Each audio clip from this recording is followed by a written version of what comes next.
Ibang-iba ang idinulot ng kaloob ng Diyos sa idinulot ng kasalanan ni Adan.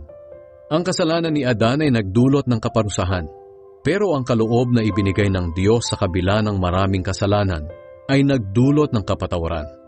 Dahil sa kasalanan ng isang tao, naghari ang kamatayan.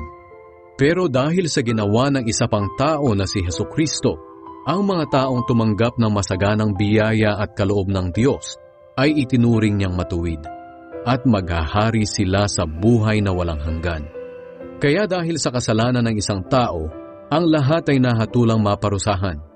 Ganoon din naman dahil sa matuwid na ginawa ng isang tao, ang lahat ay maituturing na matuwid at mabibigyan ng bagong buhay.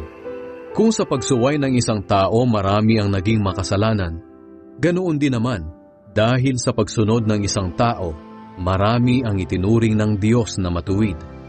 Ibinigay ng Diyos ang kautusan para ipakita sa mga tao na marami ang kanilang pagsuway at nadadagdagan pa nga dahil sa kautusan. Pero kung nadadagdagan ang pagsuway, higit na nadadagdagan ang biyaya ng Diyos.